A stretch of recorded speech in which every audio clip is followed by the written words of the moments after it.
Ken Ham biography. He's the man who built a global creation movement. Ken Ham is one of the most influential and controversial Christian apologists of the modern era. Best known for defending young earth creationism, he has spent decades arguing that the book of Genesis should be interpreted as literal history and has built a worldwide ministry around that belief. Ken Ham was born on October 20th, 1951 in Australia. He grew up in a Christian home where his father, a school teacher, encouraged him to think carefully about the relationship between science and the Bible. As a young man, Ham became concerned that many Christians were accepting evolutionary theories that seemed to conflict with the straightforward reading of Genesis. This concern would eventually shape the course of his entire life. Before becoming a full-time speaker and author, Ham worked as a science teacher in Australia. During those years, he noticed that many students who grew up in church were abandoning their faith when they encountered evolutionary teaching in school and university. Ham became convinced that one reason for this was that Christians were compromising on the early chapters of Genesis.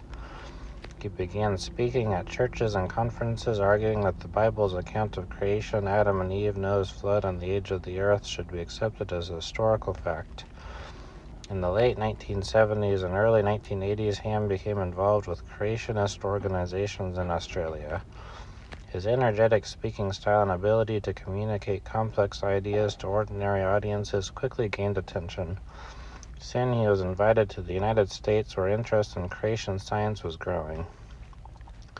In 1994, Ham founded Answers in Genesis, an organization dedicated to defending the authority of the Bible, particularly the book of Genesis. Under his leadership, Answers in Genesis grew into one of the largest creationist ministries in the world.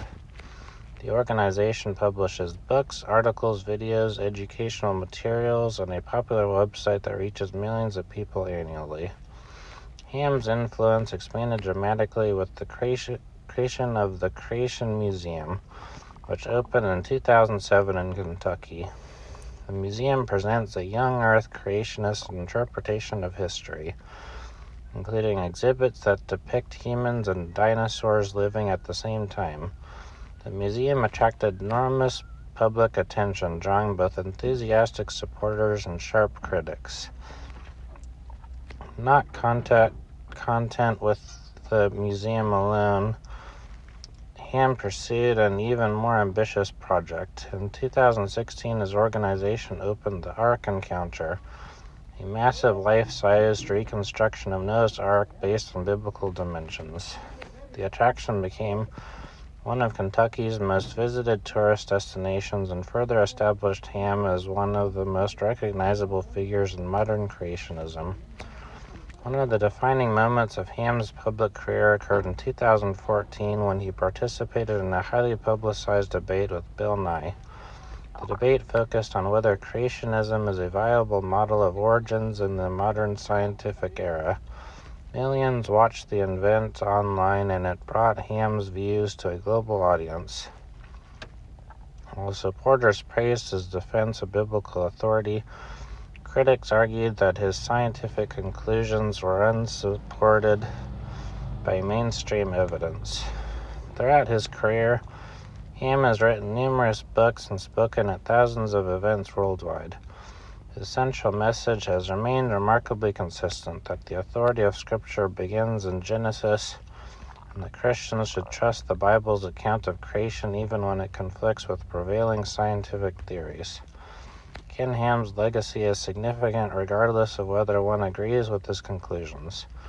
To supporters, he is a courageous defender of biblical truth who has strengthened the faith of countless Christians. To critics, he represents a rejection of mainstream scientific consensus. Yet few would dispute that he has become one of the most influential voices in the modern creationist movement. Today, through Answers in Genesis, the Creation Museum, and the Ark Encounter, Ken Ham continues to shape discussions about faith, science, origins, and the interpretation of Scripture around the world. His life story is a remarkable example of how one person's convictions can grow into a movement that reaches millions.